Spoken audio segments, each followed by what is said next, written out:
손석희 사장님, 윤장현 시장님, 김웅 기자님을 비롯해 저에게 피해를 입은 모든 분들께 진심으로 사죄의 말씀을 드립니다. 멈출 수 없었던 악마의 삶을 멈춰주셔서 정말 감사합니다.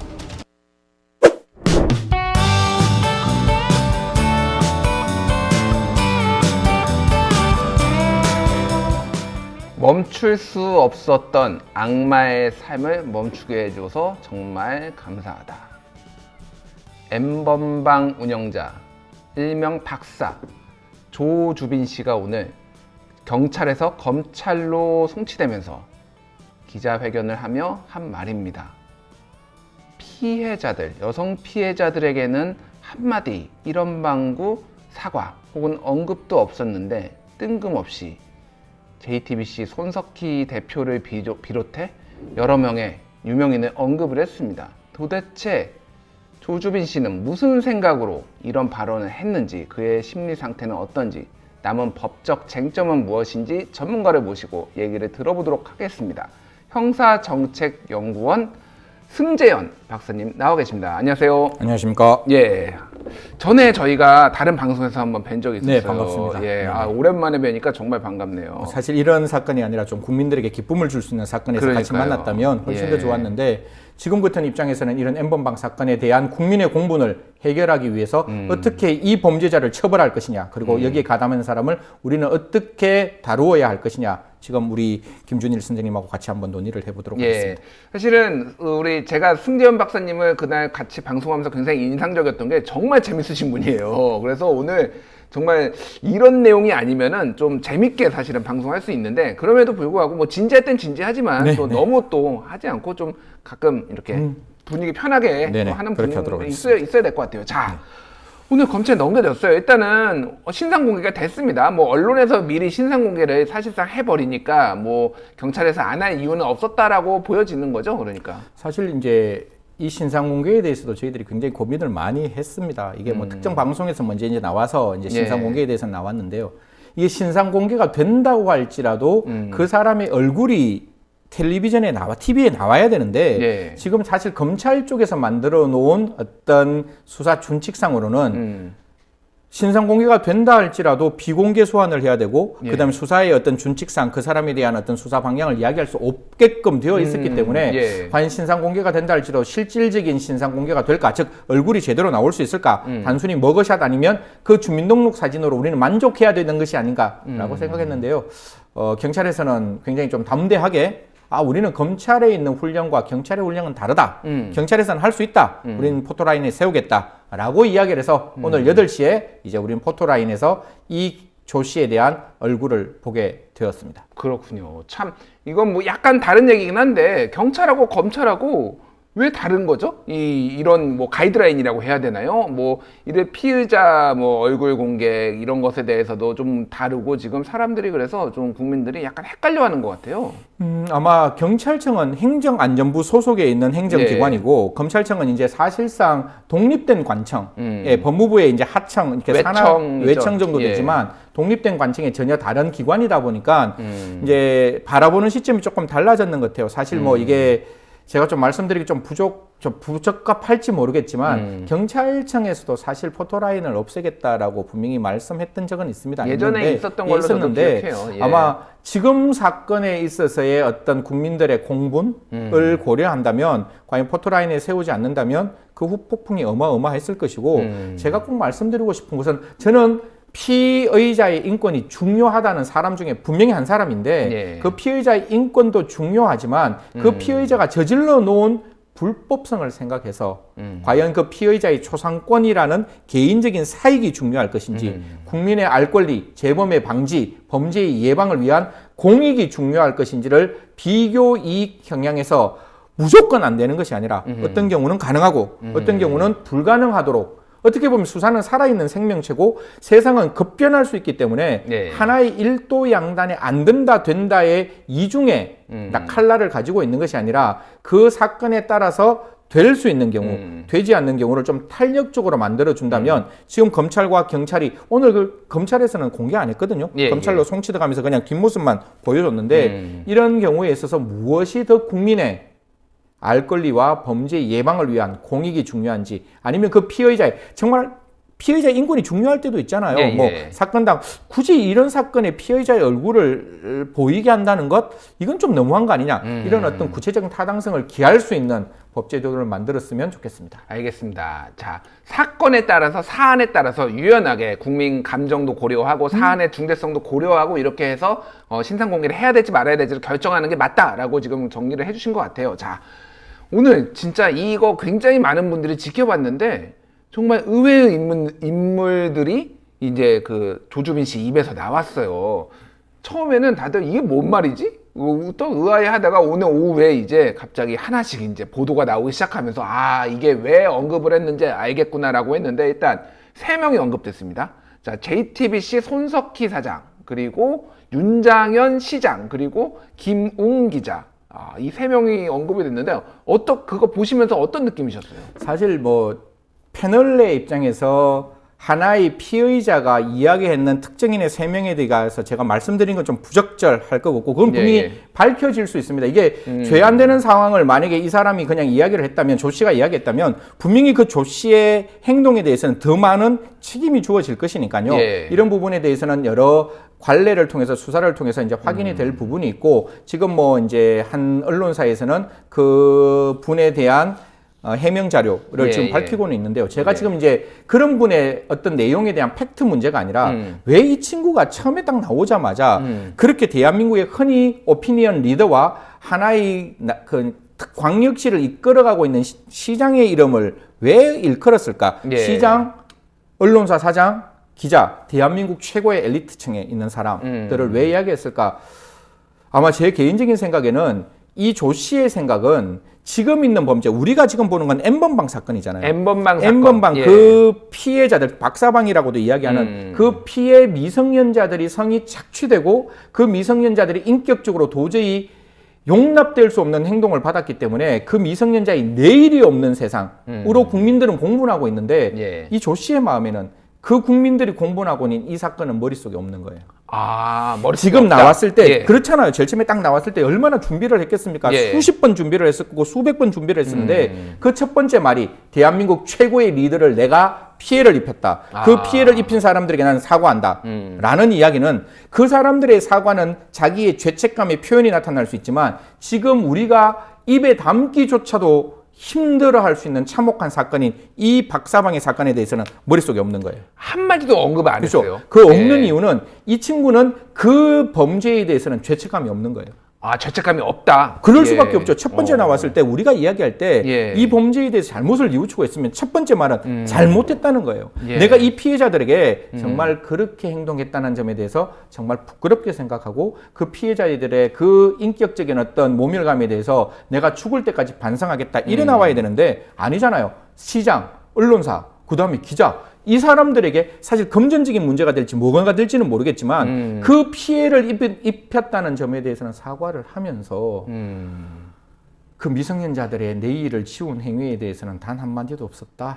자, 진짜 그러니까 답답한 이 얘기죠. 얘기는 제가 조금만 정리를 해보자면은 N번방 사건으로 인해서 피해본 여성들에 대해서는 전혀 어떤 동정심이나 미안해하는 마음이 전혀 없고 어차피 내 노예들이 뭐 있었던 거고 그거에 대해서는 일말의 어떤 양심의 가책이 없지만은 뭐 손석희 사장 예를 들면은 뭐 이름 이미 얘기를 했으니까 이제 말하겠습니다.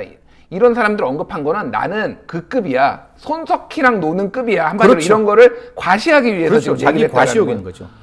그 다음에 여기에서 제가 꼭 한 말씀 더 드리고 싶은 것은 예. 이게 조금 이제 얘가 좀 제 마음이 조금 편한데요. 이게 악마라는 이야기를 했을 때 저는 되게 놀랐습니다. 보통은 악마의 행동을 멈추어 주었다.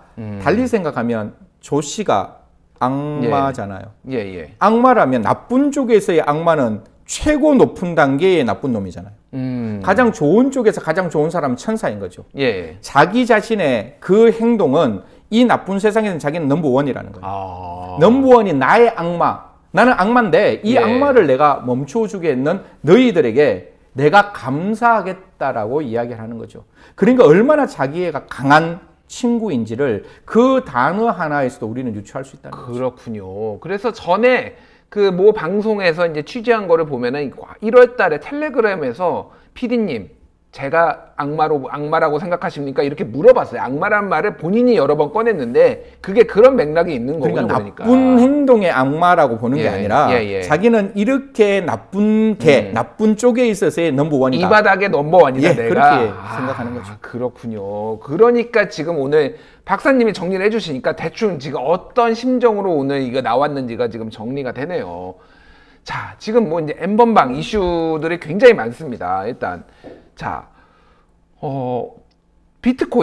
비트코인으로 거래를 했다라고 하는데 비트코인으로 했는데도 지금 다 발각이 됐다라는 거에 의아해 하시는 분들이 있어요. 이건 어떻게 된 건가요, 지금? 제가 이게 수사 기법이라서 말씀 못 드리는데 이걸 시청하시는 모든 국민들께 제가 정확하게 말씀드리겠습니다. 비트코인으로 어떠한 상거래를 하시더라도 우리는 그 비트코인이 어떻게 움직여졌는지를 추적할 수 있다는 걸 확실하게 말씀드리겠습니다.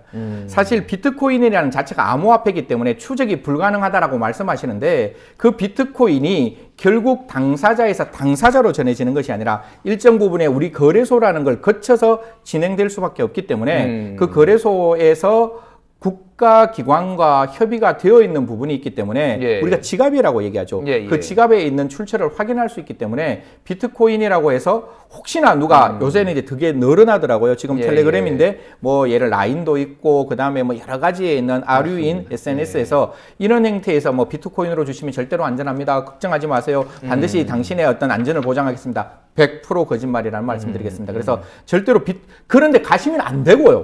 안 되고 혹시나 뭐 비트코인으로 그렇게 누가 유혹을 하더라도 정확하게 저 형사정책연구원에 있는 성재현이잖아요. 제가 정확하게 말씀드리겠습니다. 추적할 수 있으니까 절대로 비트코인으로 거래하시면 안 된다고 말씀드리겠습니다. 자, 뭐 믹싱 앤 텀블러 방식이다. 이게 뭔가요? 뭐 아주 구체적이지 않더라도 간단하게 좀 설명해 주세요. 이게 뭔 말인지를 전혀 모르는 분들이 많아서. 언론에 나와 있으니까 쉽게 좀 설명드리겠습니다.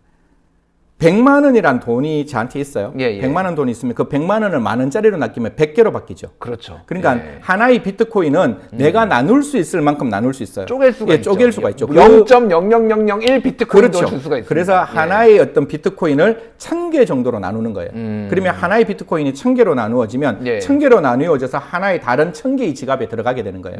1000개의 지갑에 들어가고 난 다음에 그거를 다시 하나의 지갑으로 모으는 것. 그래서 FBI에서 저희들이 머니 런더링이라 그래서 흔히 말해 자금 세탁하는 방법으로 이 방법을 사용하는 회사가 있었습니다. 그래서 지금은 FBI도 그렇고 그 다음에 이러한 크립토커런시라 그러죠. 암호화폐를 이용하는 데 있어서 이런 미싱 앤 텀블러 똑같습니다. 미싱 방법이라고 얘기하고 텀블러라는 방법도 얘기하는데 쪼개기 방법은 허용되지 않는다. 이게 미국 FBI에서 요청했는 거기 때문에 혹시 기억나시는지 기억하시겠지만 우리가 보통 한 1000만 원 이상 송금할 때 은행 가면 이거 어디에 송금하세요? 왜 돈을 찾으세요? 라고 확인하잖아요. 그게 FIU라고 금융분석정보원이라는 곳에서 우리가 그 돈이 혹시 테러 자금으로 사용될 수 있을까? 그래서 그 돈의 출처를 묻듯이 지금 아직까지 비트코인이 이제 우리나라에서는 어떤 형태로 합법화될지는 모르겠지만 분명히 빗썸에 있는 관계자들에게 말씀드리고 싶습니다. 하나의 비트코인에 하나의 단위가 100개 이상 그러니까 100개 이상 쪼개지는 경우에 있어서는 반드시 왜 쪼개는지를 확인해야 되는 것이고 그걸 쪼개서 보내는 경우에 있어서는 분명히 범죄의 의심, 즉 자금 세탁의 의심이 있기 때문에 허용해서는 안 된다라고 꼭 말씀드리고 싶습니다. 그렇군요. 자, 사실 똑같아요. 그러니까 비트코인이 아니라 현금도 사실은 그렇게 쪼개가지고 다른데 거쳐서 이렇게 모이는 게 그게 돈 세탁 방법이잖아요. 그러니까 똑같이 암호화폐도 그런 식으로 하는데 그것도 다 추적할 수 있고 결국은 다 걸린다라는 거잖아요. 미싱도 추적할 수 있다는 것도 꼭 힘듭니다. 힘든데 할 수 있다는 걸 꼭 말씀드리겠습니다. 알겠습니다. 자, 지금 조주빈 씨가 받고 있는 혐의가 여러 개가 있는데 지금 요 하루 이틀 사이에 새로운 혐의가 지금 추가가 된 거가 있어요. 그 N번방에 들어있던 공익근무 요원. 그래서 그 신상을 캤다라고 하죠. 그 사람은. 나쁜 놈이죠. 근데 그 사람이 어떤 30대 여성분의 신고로 인해서 이제 해고가 됐나? 해고가 아니라 이건 문제가 발생했는데 그 사람이 이 30대 여성의 자녀를 해코지해달라라는 식으로 해가지고 직접 실사도 했다. 이런 보도까지 나왔습니다. 이런 경우에는 지금 어떤 혐의가 어떤 범죄 혐의가 지금 추가가 됐다라고 볼 수가 있는 건가요? 제가 그 공익요원을 보지는 못했지만 사건을 접했을 때, 진짜 공익요원도 진짜 비난 가능성이 되게 크다라는 라는 생각을 했습니다. 그 신상 공개를 해준다는 게 진짜 사실 그게 그 피해자들에게 가장 큰 아킬레스건이잖아요. 그러니까요. 그래서 이걸 네가 알고 있으니까 네가 만약에 이 이상의 어떤 강한 정도가 높은 사진을 보내지 않으면 내가 이거를 다른 사람에게 뿌리겠다는 원인을 제공했던 공익 요원인데 예. 이 요원이 한 수를 더 뜨죠. 어떻게 되는가 하면 자기가 방금 말씀 주신다시피 상습 협박죄로 이제 자기가 고소를 당합니다. 그래서 자기가 교도소에 갔다 와요. 갔다 오고 난 다음에 이제 앙심을 품는 거예요. 내가 그 A 때문에 진짜 너무 고생했다. A를 죽일 수 있는 방법이 없을까? 이렇게 생각을 하는 거죠. 이렇게 생각하는 것 자체도 용납 안 되는 일이잖아요. 그런데요. 그런데 이 공익요원이 뭘 하는가 하면 이 A씨의 신상을 텁니다. 그래가지고 어디에 있는지를 아는데 그 A의 신상뿐만 아니라 정말 해서는 안 되는 아이가 어느 어린이집에 있는지도 확인하게 되는 거죠. 이런 상황에서 자기가 이 사람을 죽이고 싶다는 생각이 들어서 누구에게 요청하는가 하면 조 씨에게 요청합니다. 죽여주세요. 근데 조 씨는 한술 더 뜨죠. 400만 원을 보내라. 400만 원을 보내라. 그러면 내가 실행해 주겠다라고 했는데 실행의 방법이 이제 텔레그램으로 이거는 괜찮을지 모르겠지만 제가 공중파에서는 일부러 얘기 안 했는데 염산을 뿌리겠다라는 이야기를 합니다. 그렇군요. 이게 과연 가능한 일인지는 모르겠지만 그렇게 살인 청부를 해서 그 공익요원이 조 씨가 받아들이고 조 씨가 했는 행동이 결국 400만 원을 받고 그러한 텔레그램에 문자 메시지를 보냈다면 대한민국 형법은 사람을 직접 죽이는 살인의 기수 처벌합니다. 사람을 죽이려고 했다가 못 죽였는 거 미수 처벌해요. 그리고 사람을 죽이려고 예비했는 거 처벌해요. 그 다음 단계에서 생각만 왔다 갔다 했는 업무도 처벌하는 거예요. 그렇기 때문에 그렇구나. 대한민국에서는 그 사람들이 했는 행동이 살인 예비 업무죄에 해당할 수 있는지를 지금 수사당국에서는 살펴보고 있는 겁니다. 자, 이거는 살인 교사는 아닌 거예요. 그러니까 왜냐하면은 살인이 뭔가 이루어지지는 않은 거잖아요. 그렇죠. 그러니까 이건 교사는 아니고 방금 말씀하셨듯이 살인 예비 음모? 그렇죠. 여기에 해당되는지를 이제 수사기관에서 지금 검토한다는 거고요. 근데 진짜 이거는 약간 엽기적이라고 할 수밖에 없는, 이제 엽기라는 단어가 여기에 굉장히 잘 어울리는 것 같아요, 지금. 자, 조주민 씨가 지금 뭐 받는 혐의가 여러 개인데, 이제 가장 메인은 어쨌든 핵심은 미성년자, 청소년이 한 14명 정도 있었다라고, 피해자 중에 16명 정도 있었다라고 하고, 그러면은 청소년 그 법 이름이 제가 갑자기 생각이 안 나요. 아동 청소년 보호법. 여기에 이제 위반이 되고, 또 하나는 이제 그 성매매 특별법이 아니라 이거 뭐라고 해야 되나요? 제가 법이 지금 강제추행, 그러니까 7가지 죄명이 있는데 첫 번째는 아청법이라 그래서 아동 청소년 보호법상에 11조라는 게 있는데 이 11조가 정말로 좀 강하게 처벌받아야 됨에도 불구하고 지금까지 너무나 약하게 처벌받아서 저도 너무 부끄럽고 그 다음에 형사정책을 만들어가는 사람으로 국민 여러분께 정말 송구하다는 말씀을 드리는데, 아동 청소년 이용 음란물을 제작하거나 반포하는 행위, 그는 무기징역 또는 5년 이상의 징역이에요. 무기징역에서 5년 이상. 5년. 그러니까 무기도 받을 수 있고 5년 이상의 징역이면 5년에서 30년까지, 최장 30년까지 받을 수 있는 미성년자 이용 음란물을 만드는 게 첫 번째 범죄가 되는 것이고, 두 번째 범죄는 그 사이에 그 미성년자들에게 강제 추행을 했다라는 점이 존재를 하는 것이고, 그 다음에 아까 개인정보를 털었잖아요. 개인정보법 위반, 그걸 통해서 협박했잖아요. 너 이거 더 이상 주지 않으면 나 다른 데 알릴 거야. 협박. 그러고 난 다음에 의무 없는 일 사진을 찍었잖아요. 사진 찍는 행위. 그런 모든 게 복합돼서 7가지 범죄가 있는데, 가장 중요한 건 아까 무기 또는 5년 이상이기 때문에 아무리 경합이 된다 할지라도 무기 이상을 받을 수는 없잖아요. 그래서 대한민국 국민도 좀 집중해 주시길 부탁드리겠습니다. 이 조 씨에 대해서는 저는 형사정책을 하는 사람이기 때문에 무죄 추정의 원칙이 있어요. 그래서 분명히 이 사람의 인권도 존중해야 돼요. 하지만 이런 미성년자의 내일을 없앴던 사람에게 우리가 솜방망이 처벌을 다시금 허용할 것인가? 절대로 허용해서는 안 된다는 거예요. 그렇기 때문에 대한민국 검찰과 경찰이 이 조 씨에게 무기징역을 받을 수 있도록 최대한 우리가 집중해야 되고, 이 사건이 끝날 때까지 끝난 게 아니기 때문에 국민 여러분께서는 끝까지 이 사건에 대해서 관심을 놓지 않기를 부탁드리겠습니다. 자, 그런데 궁금한 게, 이제 법의 형량은 5년 이상 아니면 무기징역이 돼 있는데, 실제로 한국의 판례에 아동 성착취물, 아동 음란물을 만들어서 그렇게 받은 사례가 있나요? 대한민국에?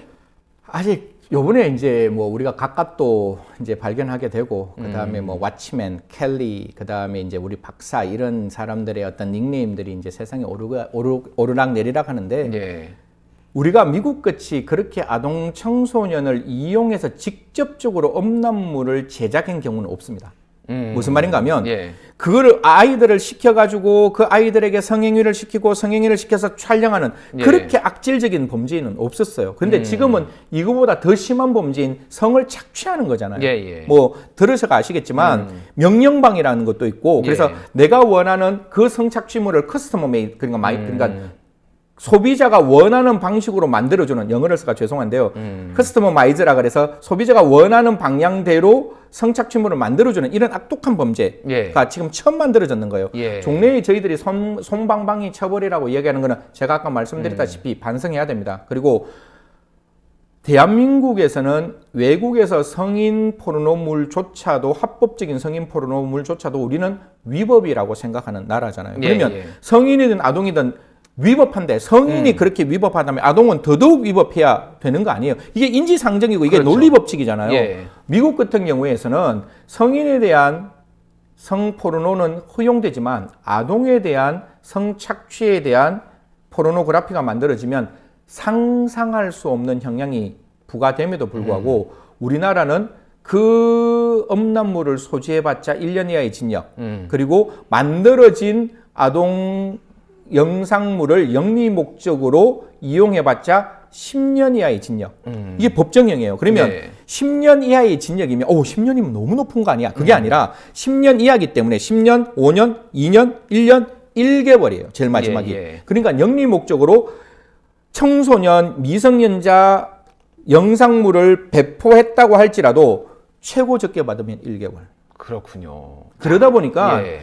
이게 맞지가 않는 법 감정에 맞지가 않는 거예요. 그리고 법원이 어떤 생각을 하고 있는가 하면 검찰이 어떤 생각을 가지고 있는가 하면 아직까지 성인지 감수성이 약해요. 예. 이런 범죄가 있으면 강력하게 처벌하겠다는 의지가 있어야 되는데 그런 의지가 없다 보니까 왓치맨인 같은 경우에도 결국 지금 받을 수 있는 형량이 검사가 3년 6개월을 구형하지밖에 안 했거든요. 예, 예. 그러니까 그런 부분에 대해서는 좀 요번 일을 계기로 전에 거는 이제 더 이상 뭐 비판하면 비판하겠지만 그 전에 거는 접어두고 지금 이 N번방 사건이 워낙 중요하니까 예. N번방 사건을 제2의 도약으로 생각하시고 절대로 감경하거나 제일 싫은 게 그겁니다. 초범이기 때문에 반성문 많이 썼기 때문에 예. 그에 대한 어떤 여러 가지의 어떤 피해 보상이 있었기 때문에 그런 사유로 제발 감경되지 않는 나라가 되었으면 좋겠습니다. 자, 이 N번방 사건은 아닌데 예전 얘기를 좀 해보자면은 과거 이제 다크웹 네네. 다크웹 사건이 있어서 한국에 운영자가 있었고 이 운영자가 22만 건의 그 뭐 포르노물 아동 성착취물 만들었고 심지어 피해자 중에서는 6개월 된 아이도 있었어요. 근데 이게 FBI 수사 공조로 해서 알려졌는데 1년 반, 1년 6개월 받았죠. 이게 어떻게 가능한가요? 한국에서? 그러니까 이 사건을 보고 국민들은 또 한 번 엄청난 공분을 하죠. 아, 이게 뭘까? 그래서 그때 그런 저한테도 이제 전화가 왔었는데 기자분이 어떤 말씀을 하셨는가 하면 우리나라에서 처벌받더라도 미국으로 보낼 수 있는 방법이 없느냐. 너무 약하니까 예. 1년 6개월 갖고 이게 참 형사정책을 하는 제가 부끄러운데요. 그래서 미국으로 보내자. 그래서 미국 예. 같은 경우에는 77세 노인도 상상을 초월하는 형벌을 받고 있거든요. 예. 77세면 우리나라 같은 경우에는 그냥 형을 받아도 교도소에서 형집행정지로 나오는 나이인데 예, 예. 그 나이도 관계없이 미국은 그냥 엄청난 어떤 형량을 부과하고 있는데 소지한 것만으로도 20년형 받고 그렇죠. 그렇게 되는데 이렇게 됐잖아요. 우리나라가 이렇게 되어 있는 부분에 대해서는 저는 그렇게 생각합니다. 뭐 사정당국하고 법원이 너무 못하다 이렇게 너무 공격하는 것도 뭐 있지만 공격해야 되지만 한 번도 경험하지 못해서 그런 것 같아요. 그렇군요. 예, 아직까지 우리나라가 한편으로는 그런 흉악한 범죄가 만들어지지 않는 토대가 있었고 예. 어린아이에 대해서는 우리도 보호해야 되고 그 어린아이를 길러가야 되는 부분인 거지 예. 그 어린아이의 성을 착취하는 거는 우리 머릿속에 없었는 것 같아요. 그런데 지금은 현대사회가 복잡다기하게 발전하다 보니까 이런 걸로 돈 벌려는 조씨 같은 사람들이 우후죽순같이 나타나잖아요. 그러면 이런 범죄가 다시금 더 이상 발생하지 않으려면 적어도 형량의 부분에 대해서는 앞으로도 더 많은 부분들이 제가 논의를 하겠지만 형량의 부분은 더 이상 이렇게 솜방망이 처벌은 더 더 이상 되어서는 안 된다 그렇게 생각합니다. 자, 쟁점이 여러 개가 있습니다. 지금 N번방 운영자뿐만 아니라 N번방 관람자들, 참가자들, 방에 들어가 있던 사람들까지 처벌해야 된다, 신상 공개해야 된다 얘기가 많이 나오고 있어요. 그러면서 지금 경찰에서 고민하고 있는 것이, 수사기관에서 고민하고 있는 것이 범죄단체를 구성한 것으로 이거를 적용할 수 있는지 검토한다라고 하는데, 일단은 왜 안 되는 거고, 범죄단체를 그거를 적용하지 않으면 왜 지금 처벌할 수가 없는 거고, 범죄단체 구성으로 적용한다라면 어떤 식으로 이게 지금 적용을 해서 처벌할 수가 있는 건가요? 뭐 이 두 부분에 대해서 이제 많은 그 시청자들이 보시고 좀 주위에 좀 알려주셨으면 싶은데, 지금 박사라는 사람은 당연히 아동 청소년 이용 음란물로 5년 무기 또는 5년 이상의 징역으로 처벌받아요. 그럼 100%예요, 100%. 그리고 직원들, 그 직원 중에 정말 뻔뻔하게 그 개인정보를 알려줬는 친구, 그리고 직원들 중에 직접 들어가서 성폭행했는 정말 시효자를 붙일 수 있는 애들, 공익근무 요원이나 직접 지시한 사람들, 그 애들, 그 사람들은 당연히 실행행위를 분담했기 때문에 걔들도, 그 친구들도 당연히 이 범죄의 공동정범이 돼요. 그 다음에 유료가입자라고 있잖아요. 보통 25만 원에서 100만 원 정도, 50만 원, 뭐 200만 원 설도 있는 건데, 그 냈는 사람들이 만약에 우리하고 지금 저하고 같이 얘기하면서 자, 150만 원 주세요라고 제가 얘기했어요. 그러면 그 150만 원을 어디에 쓰고 싶겠어요? 자기가 원하는 성착취물을 만들어 달라는데 150만 원을 쓰라는 거거든요. 그러면 그 150만 원이 자기가 원하는 커스터마이즈된 성착취물을 만들어 달라는 150만 원이었으면 당연히 그 150만 원 경상비로, 제작 비용으로 들어갔기 때문에 그 유료 회원들은 당연히 이 범죄의 공동정범이 됩니다. 여기까지는 문제가 없어요. 이건 100% 돼요. 만약 이걸 못하면 대한민국 검찰과 경찰은 옷 벗어야죠. 여기까지는 확실한데, 제가 한 말씀 더 드리고 싶은 건, 그러면 단순 가입자들을 우리는 어떻게 처벌할 것이냐. 사실 이 범죄를 도왔다고 해서, 촉진시켰다고 해서 방조범까지는 처벌할 수 있습니다. 방조범. 그러니까 아동 청소년 이용 음란물에 대한 방조범으로 검사가 공소 제기해서 재판을 받게 만드는 것 법이론상 문제가 없는 듯해요. 그런데 방조범으로 처벌하려면 그 법정형의 2분의 1을 깎아줘야 되거든요. 그게 법이에요. 방조는 범죄를 단순히 도왔는 거기 때문에 야, 그렇게 형을 똑같이 만들 거는 아닌 거 아니야. 그 범죄의 2분의 1을 좀 깎아주자. 그런데 지금 보시는 그 여러분들께서 야, 이 범죄 단순 가입자를 2분의 1 법을 깎아주는 게 말이 돼? 이렇게 생각하시는 분들이 꽤나 있을 거잖아요. 그래서 그럼 2분의 1을 안 깎고 그냥 깡그리 다 처벌할 수 있는 방법이 뭐냐라고 고민하게 되었고, 이게 2013년 다행히 이제 저희 회사에서도 이 부분에 일정 기여를 했는데요. 2013년에 우리가 국제범죄 방지 조약에 들어가게 됩니다. 그렇게 된다면 그게 운톡이라고 하는데 거기에 따라서 국내 이행위법을 만들었어요. 그게 형법 114조 범죄단체 조직죄입니다. 근데 종래에는 범죄단체라는 게 너무나 의미가 불명확하잖아요. 우리는 보통 조폭 뭐 이런 사람들을 생각을 해요. 그러니까 그 범죄단체를 조금 구체화시켜서 사형, 무기 4년 이상의 징역에 해당되는 범죄를 목적으로 한 단체와 집단의 구성원들을 처벌할 수 있도록 만드는 거예요. 그러면 판례가 단체는 통솔체계가 필요해요. 명령체계가 필요한데 집단에 대해서는 아직 없어요, 판례가. 왜냐하면 이게 2013년 법이 바뀌고 난 다음에 단체로 기소한 경우도 있고 재판받은 경우도 있지만 집단으로 재판받았거나 기소한 경우는 없거든요. 그렇군요. 그러면 집단이라는 거는 단체보다는 조금 구성원의 다수가 있으면 되는 거잖아요. 느슨한. 그렇지, 약간 느슨한. 그러면 제가 이제 말씀드리고 싶은 게 단순 가입자를 우리가 고민 한번 해보자고요. 단순 가입자가, 제가 이걸 사실 N번방을 좀 들어가 봤으면 좋겠는데, 제가 취재했는 기자들과 그 다음에 이제 여러 가지 언론들과 그 다음에 관계 당국의 사람들의 말씀을 들어보면 이 박사방에 들어가는 게 쉽지가 않대요.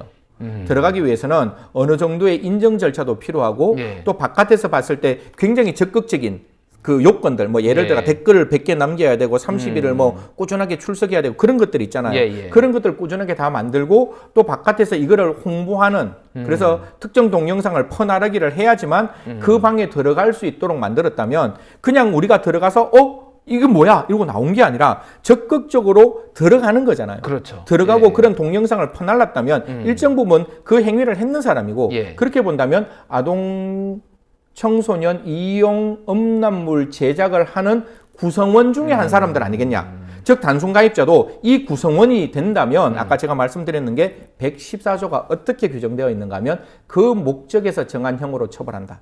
그 목적은 뭐냐? 아동 청소년 이용 음란물 제작죄잖아요. 그게 목적이니까. 예, 예. 그러면 그 범죄가 갖고 있는 아까 무기 또는 5년 이상의 징역으로 예. 처벌받을 수 있으니까 무엇이 없느냐? 2분의 1을 안 깎아줘도 됩니다. 아, 그렇군요. 그렇기 때문에 이 범죄 집단죄로 가면 즉 단체가 아니라 집단죄로 의유를 할 수 있다면 저는 이거 뭐 예를 들어가 이 가입자들을 뭐 방화죄로 처벌하자. 이 가입자들을 뭐 예를 들어서 뭐 간첩죄로 처벌하자. 이건 예. 진짜 말이 안 되는 소리인데 적어도 범죄 단체 중에서 범죄 집단으로 처벌할 수 있는 가능성 분명히 있다라고 생각하고 이거는 추 장관께서도 말씀을 주신 부분이기 때문에 예. 관계 사정 당국에서는 가능성의 여부를 좀 따져보셔야 돼요. 이게 자칫 가끔 뭐 변호사님들 패널분들이 많이 나오셔가지고 재판장의 마음으로 판단하시는 경우가 있어요. 아 이거는 입증 책임이 안 될 거예요. 아 이거는 조금 구속 요건이 어려울 거예요. 이런 단계가 아니잖아요. 지금은 이 사람들을 어떻게 처벌할 것이냐, 처벌의 방법을 고민할 것이지 이 사람이 어떻게 처벌되는 결과를 고민할 때가 아니라는 거예요. 그러면 사정 당국에서는 이 사람들이 기소를 하고 혹시 무죄 판결을 받을까를 걱정하지 말고 이런 부분에서는 대통령께서 분명히 말씀 주셨기 때문에 가장 엄벌에 처할 수 있는 방법을 고민하고 생각해야 될 때지 그것을 기소하고 난 다음에 혹시나 나올 수 있는 무죄 때문에 기소 자체가 망설여지는 그런 시기는 아니라고 생각합니다. 알겠습니다. 자, 또 하나 궁금한 거. 지금 가입자가 뭐 많게는 26만 명에서 적게는 뭐 최소 10,000명은 되지 않느냐 이제 뭐 그 숫자는 다릅니다만 지금 또 하나가 처벌뿐만이 아니라 이 사람들의 명단을 다 공개를 해야 된다라는 목소리가 굉장히 높아요. 1벌 100개, 시범 케이스. 그래야지 이런 범죄를 안 한다. 공개 가능한가요, 명단? 또 이 부분도 좀 제가 말씀 정확히 드리겠습니다. 사실 어제 청장님께서도 뭐 공개 가능하다 이렇게 말씀 주셨고 오늘 뭐 방송통신심의위원회 위원장님께서도 그런 말씀을 주셨는 것 같은데 공개가 가능하다. 이제 법을 전공을 하고 법이 제 삶의 목적이잖아요. 그럼 제가 거짓말을 하지는 않을 거 아닙니까? 이게 뭔가 하면 사법시험 통과하셨잖아요, 옛날에. 공부를 하려면 공부하기 위해서 가장 중요한 것은 무엇인가? 지금 저 법을 그 사람의 신상을 공개하기 위해서는 신상 공개가 가능한 법이 있어야 됩니다. 예. 근데 신상 공개가 가능한 법은 대한민국에 두 가지가 있습니다. 하나는 특정 강력 처벌에 관한 법률이고 예. 또 하나는 성폭력 범죄에 대한 특별법 예. 그 두 가지가 있는데 그 두 가지에서 신상 공개를 하기 위한 요건들이 있어요. 예. 그럼 특정 강력 범죄에서 신상 공개를 하는 범죄 안에 지금 아까 말씀드리는 아동 청소년 이용 음란물 제작죄가 빠져 있어요. 그게 13조는 뭔가 하면 그 안에 특강법이 13조는 어른이 아이의 성을 샀을 때 그 사는 사람에 대한 신상 공개는 가능해요. 13조는 들어가 있는데 11조가 매수했을 경우에는 가능한데 11조가 빠져 있는 거예요. 즉 제작죄가 빠져 있는 거예요. 그러니까 특강법에 따라서 신상 공개가 안 돼요. 그럼 두 번째, 지금 나왔는 성폭력 특별법에 따라서 25조에 따라 신상 공개를 해야 되는데 성폭력 특별법을 보면 성폭력 범죄란이라고 이렇게 법령이 쫙 나오는데 그게 성폭력 범죄를 해야 돼요. 쉽게 말해 강제추행이 해야 돼요. 유사강간을 해야 되는데 지금 뭐예요? 이 아이들을 이용해서 성착취물에 대한 음란물을 만드는 거잖아요. 만드는 건 강간 아니거든요. 만드는 거는 강제추행 아니거든요. 그러다 보니까 법령상 명확하게 보기에는 신상 공개를 할 수 있는 법령이 존재하지 않는 거예요. 그러다 보니까 이게 너무 답답한 거죠. 저도 신상 공개하고 싶은데 신상 공개를 할 수 있는 법령이 없다 보니까 저희들이 고민하게 되는 거예요. 그러면 교사범으로 고민해볼까? 이건 좀 어려운 말인데 그냥 지나가시면 됩니다. 간접정범으로 고민해볼까? 이런 수많은 법적 기교를 고민하고 있는데 제가 말씀드리고 싶은 거는 신상 공개는 형벌이 아니거든요. 형벌이 아니면 형벌 불소급의 원칙, 즉 형벌을 소급할 수 없다는 원칙이 적용이 안 돼요. 그러니까 지금 신상 공개를 하겠다고 아청법을 만들면 그거는 보완 처분이고 장래의 범죄를 예방하기 위한 조치이기 때문에 형벌 불소급의 원칙이 적용 안 돼서 소급 적용이 가능합니다. 보완 처분이기 때문에. 그래서 국회에서는 지금 아청법에 신상 공개를 하는 조문을 집어넣고 그 조문에 기해서 빨리 만들면 되거든요. 국회가 움직이면 되잖아요. 지금 이 범죄보다 더 국민들에게 관심 있는 범죄가 어디 있겠습니까? 선거에 이기시려면 이 범죄의 신상공개 규정 좀 만들어 주시기를 저는 바라는 거고 신상공개가 되면 이 법령에 따라서 신상공개를 하겠다고 했을 때 그 박박이나 가입자들이 무슨 말을 못하는가 하면 내가 범죄를 저질렀을 때는 이렇게 신상공개 규정이 없으니까 나 신상공개 되는 거 아닌 거 아니야 라는 핑계를 못 댄다는 거죠. 왜? 형벌이 아니고 보완 처분이기 때문에 보완 처분은 한목적적인 조치로 지금 법령을 만들어서 이 법령에 의해서 과거에 저질러진 범죄에 대해서 우리는 신상 공개할 수 있다. 이렇게 말씀드리겠습니다. 와, 속이 뻥 뚫린 것 같이 시원합니다. 이거가 명확하지가 않아서 지금 그랬는데 어쨌든 지금 국회가 움직이면은 가능하다. 네네. 법조문 넣어가지고 신상 공개하자. 본회의 통과시키면 된다는 예, 거 아닙니까? 예. 알겠습니다. 자, 국회 관계자들 지금 보고 계신지요? 한시가 급합니다. 자, 어떻게 하는지 지켜보도록 하겠고요. 이 조 씨 얘기를 좀만 더 해볼게요.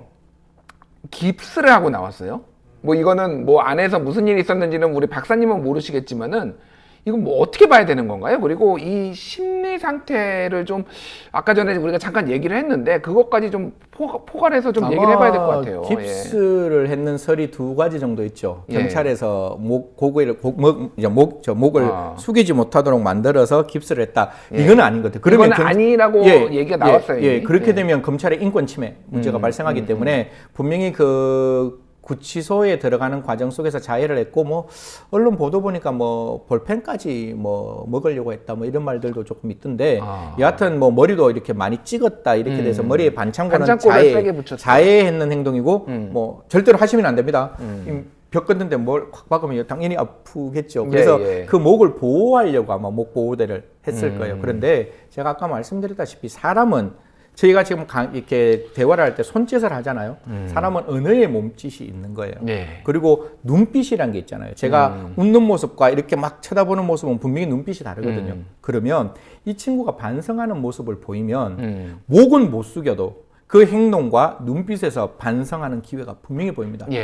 고등학교 때 담임 선생님한테 불려들어가서 사과하실, 그러니까 잘못했다라고 빌 때가 있었지요. 당연히 있었겠죠. 저는 너무 많았습니다. 저는 뭐 매일매일 불려갔던 사람이기 때문에 그러면 그 담임 선생님 앞에서 눈 동그랗게 딱 이렇게 뜨고 있을 수 있는 거 아니잖아요. 분명히 고개는 못 숙이더라도 눈이 분명히 반성한 기회를 보이는데 오늘 제가 조 씨를 보고 제일 놀랬던 거는 카메라가 거의 한 100개 이상에 나오는 카메라 그리고 그게 초 단위로 나오는 셔터가 놀리지는 거잖아요. 그렇죠. 무슨 총 쏘는 것처럼 이렇게 소리가 나죠. 와, 그거를 보고 눈빛이 흔들리지 않는 사람 전 정말 처음 봤습니다. 제가 수많은 사건을 봤는데 그 조 씨의 오늘 영상을 한 2번, 3번 보시면 조 씨는 정확하게 한쪽을 그냥 응시하고 있습니다. 눈빛이 하나 틀리지 않고. 그리고 그 행동에 대해서 기자들이 마크맨이라 그러잖아요. 가서 분명히 이 범죄 사실에 대해서 묻습니다. 그리고 굉장히 적극적으로 물어요. 옆에서 들으면 화나요. 왜냐하면 그 화를 돋구기 위한 질문이기 때문에. 그런데 정말 평정심을 하나도 잃지 않습니다. 그런 모습을 보면 정말로 대단하다 이런 생각이 드는 거죠. 그 대단하다는 의미가 이 사람이 진짜 뭐 뛰어나다 이런 뜻이 아니라 정말 범죄에 있어서 완벽하게 준비되어 있는 모습으로 인터뷰까지 나왔구나. 그 범죄도 치밀하게 계획했지만 인터뷰조차도 정말 치밀하게 준비하고 나왔구나. 이런 생각이 듭니다. 자, 하나만 더 여쭤볼게요. 사이코패스 뭐냐 아니냐 이런 뭐 논란까지는 아니고 그래서 나중에 뭐 심신미약으로 혹시 뭐 이렇게 감경이 될 수 있는 건 아니냐 뭐 이런 얘기까지 나오고 있어. 박사님 보시기에 어떤가요? 사이코패스 가능성이 있나요? 그리고 저는 또 예전에 그 흉악범들하고 좀 비교를 한번 해봤으면 좋겠는데 저도 이제 한 기자 생활을 20년 정도 해서 제 기억에 남는 게 유영철 사건을 저는 굉장히 가까이서 취재를 했거든요. 유영철도 굉장히 대범한 행동, 기자들한테 저 여기자 누구냐, 예를 들면 막 이런 식의 막 행동들을 해서 굉장히 사람들을 놀라게 했어요. 과거에 이런 뭐 흉악범죄들하고 좀 비교를 해보자면 좀 어떤가요? 뭐 가끔 이제 패널 분들이 나오셔가지고 뭐 사이코패스가 아니다, 맞다 이렇게 하는데 사실 사이코패스가 아니냐 맞다는 그 사람을 봐야 됩니다. 보고 적어도 30분 내지 1시간을 이야기를 해야 이 사람에 대한 멘탈을 확인할 수 있는데 사실 저는 그 부분이 조금 불편해요. 보지 않고 이 사람이 사이코패스다, 이 사람이 사이코패스 아니다 이렇게 말씀드리기는 굉장히 곤란한데 감안을 하고 오늘 행동으로 보면 적어도 자기 범죄에 대해서 타인에 대한 감수성은 분명히 없어요.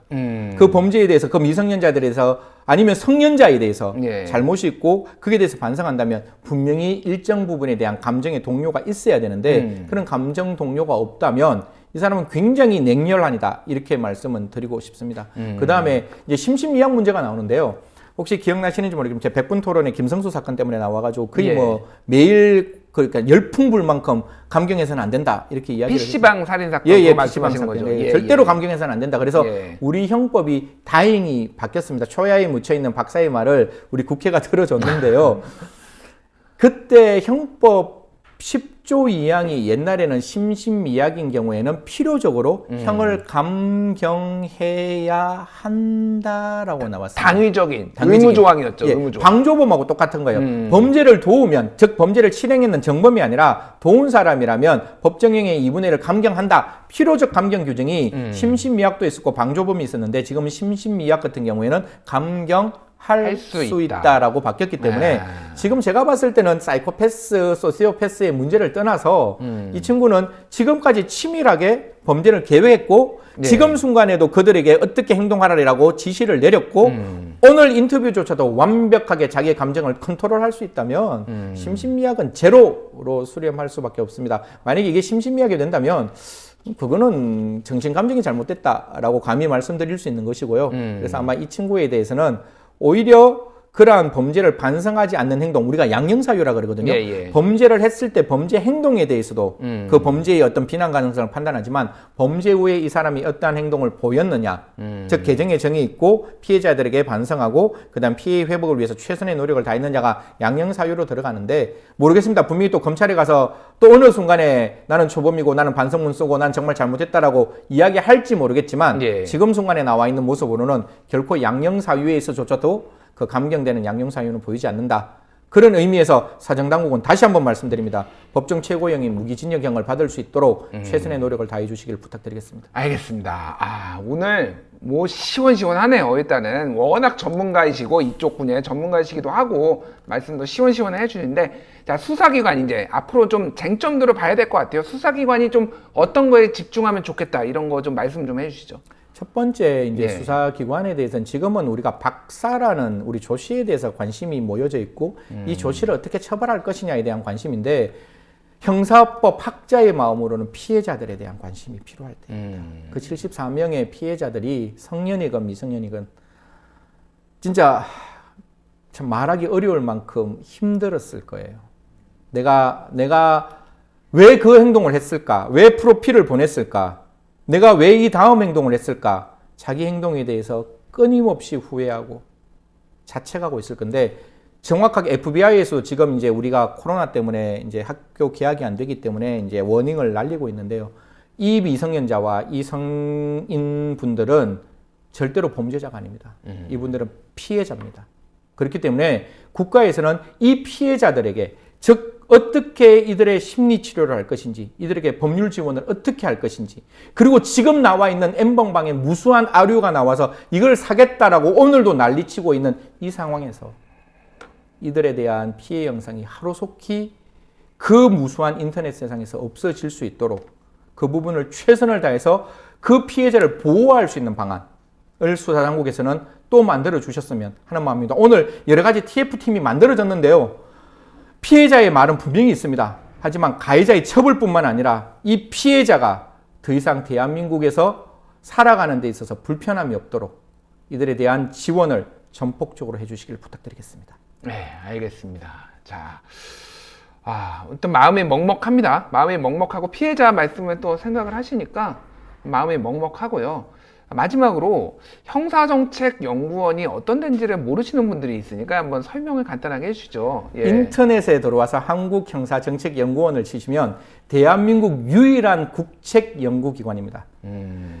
법무부 산하기관도 아니고요. 대검 산하기관도 아니고 국무총리 산하기관입니다. 그래서 대한민국의 사법, 행정, 관련된 여러 가지의 형사법적 문제가 있을 때 그 문제에 있어서의 형사정책을 어떻게 이끌어갈 것인지 그리고 국제사법공조를 통해서 어떻게 우리나라의 어떤 범죄가 외국에 나갔을 때 그 범죄를 어떻게 막을 수 있을 것인지 토탈적으로 연구하고 있는 대한민국 최고의 싱크탱크이고 저는 그중에 그냥 정말 낮은 일원 중에 하나인데요. 저희 형사정책연구원에서는 많은 정책 자료를 만들고 그 정책 자료가 지금도 법무부에서 쓰이고 대검에서 쓰이고 법원에서 쓰이고 있습니다.